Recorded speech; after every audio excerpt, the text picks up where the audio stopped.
I'm Carter Babb, and you're watching the Big 12 Report. Back in the end zone, touchdown.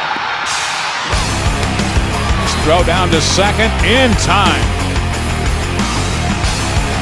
Brady turns and dumps it. Staten on the run, and he jams it home. And the runner comes home, they got her. What tough shot. And there's McLemore.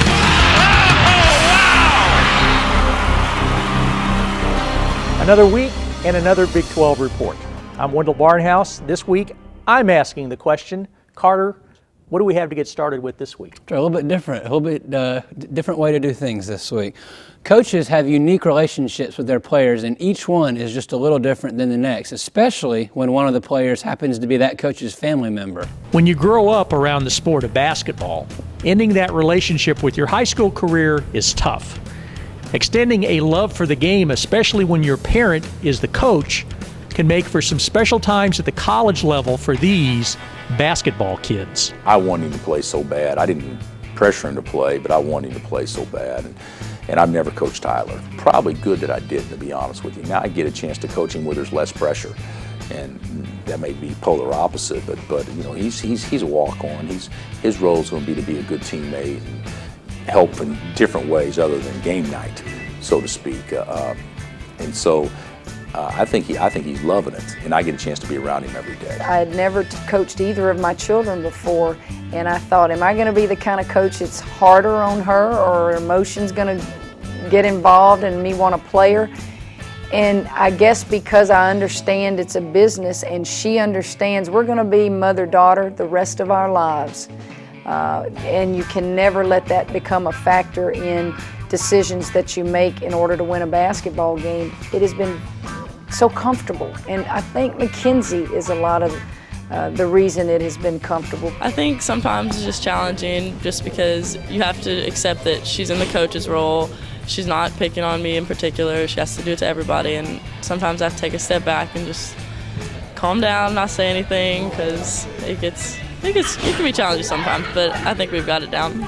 I'm really proud of my son, obviously James, because I even told him that if you do this, here's your role, you know, and described it for him. And even to the point where I said, you know, a good walk-on, when one of his teammates doesn't have a car, but he runs out of toothpaste, you take him to Walmart. I think it's definitely worth it. Just being a part of a great program and getting to go through this and work with all these guys every single day. And even though the reward may not be playing a whole lot, it's just a great experience. And I love being part of this team and working hard. So not to achieve an individual success, but so we can achieve team success. No, I think James is very interesting in the fact that he's here in the basketball team for very different reasons than everybody else. Everybody's trying to go pro. Everybody's trying to make money playing basketball, and he already kind of has the mentality of a coach. He's trying to be a coach, trying to be like his dad. He's trying to follow his steps, and I think it's good for him. I mean, he's a great person, and I think he's doing great in everything he does. Everybody here knows it, and I think he's very close to the coach. He's really trying to learn, and I mean, he's doing great. Oftentimes these guys, you know, my son is 150 pounds soaking wet. And so he's out there with some really athletic guys, and he, you know, his nights he'll call me and say, Dad, I'm really sore. But that's because he gives so much effort, and he's going up against guys that, you know, truly are gifted athletes. But that's what makes me proud of him and other guys that are walk-ons that I'm not related to, because of the sacrifices they make every day to make the team better. Kansas has 3 father-son connections. In addition to Bill and Tyler Self, Nico Roberts is a junior guard whose father, Norm, is a KU assistant.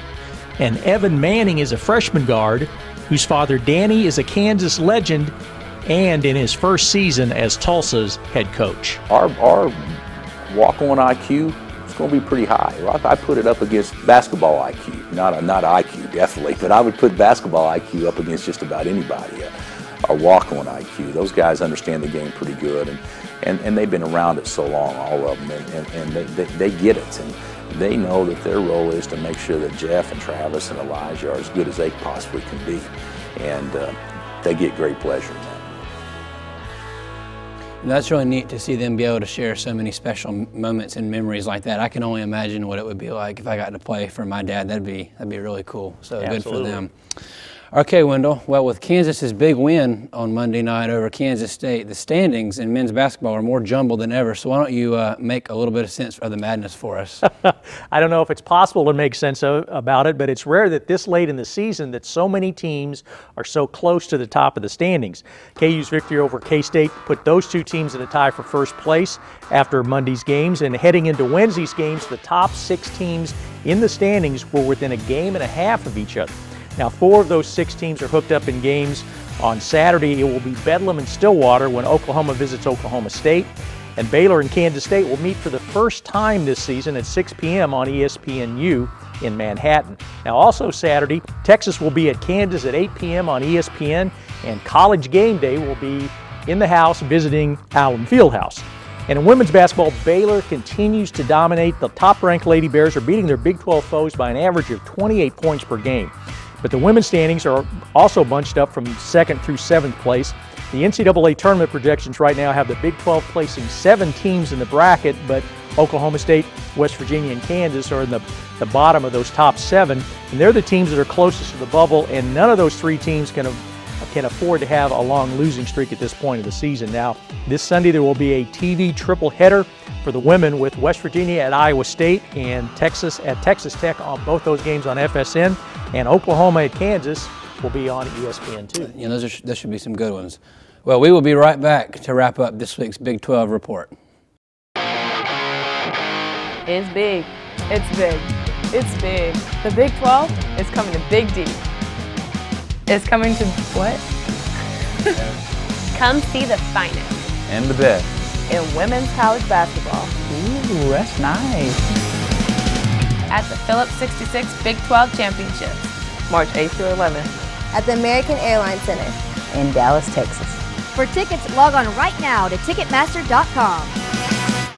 Okay, well, we've come to my favorite part of the show, and the part that I'm sure you've all been waiting for, the notorious shout-outs from Wendell Barnhouse himself. So, Wendell, what's cooking for us this week? I'm so glad to now be notorious. That's really good. Well, the Big 12 doesn't sponsor the sport of rifle, but 2 member schools are among the best in the nation. West Virginia is ranked number 1 and TCU is number 2 heading into this weekend's NCAA qualifying matches. TCU is also the defending national champion. Second shout out, well, you know, the calendar may say it's mid-February, but the schedule says it's the start of baseball season. This week, the Big 12 announced its preseason coaches poll. The season will get started this weekend, but as far as the coaches poll is concerned, Oklahoma was selected to finish in first place ahead of newcomer TCU. The Sooners received 6 first-place votes, and the Horned Frogs were first on 3 ballots. And the last shout out, finally, we're going to wrap up with some quick hitters about spring sports that are already underway. And after a dominating 5-0 start to the season, Oklahoma has moved up to number 1 in this week's ESPN.com USA Softball Collegiate Top 25. The Sooners moved past defending national champion Alabama. And OU's Kaylani Ricketts threw 2 of the 5 no-hitters recorded by the Big 12 pitchers last weekend. Blair Luna of Texas, Heather Stearns of Baylor, and Iowa State's Riley Fisher also fired no-hitters. Kansas senior Andrea Gubel had a triple jump of 13.96 meters over the weekend. That's the 2nd best effort in the NCAA this season and the 9th best triple jump in NCAA history. And Oklahoma State's men's track and field team is up to number 3 in the national rankings this week. That's the highest ranking in school history. It's quite a list of accomplishments. You know, it sounds like we're really starting off strong in the spring season, so that's good for the league. Lots of teams ranked highly and lots of teams ranked number 1. That's right. All right, well, that's it for another edition of the Big 12 Report. As always, be sure to check out our website at Big12Sports.com and follow us on Twitter at Big 12 Conference for everything you could ever want to know about the Big 12. We'll see you next week. Last time it took me like 28 tries to get it right. I'm Wendell Barnhouse, and this week I get to ask the question. Carter, what do you got to get started for us? That's right. What do we got? That's terrible. Do it again. Another week and another big. God. What was it you were saying about this being easy? Well, that's right. You know, that's really neat. Yeah. It is. That's so neat. It is really neat. That's so neat. It's so neat I couldn't even say it 3 words. It's really neat. And now, this. Okay. Gonna look a day over 70. Look a day over 70. baller. Okay. White guys trying to be like rappers. Ice, ice, baby. Whoa. Turn the cameras off so I can say what I want to say.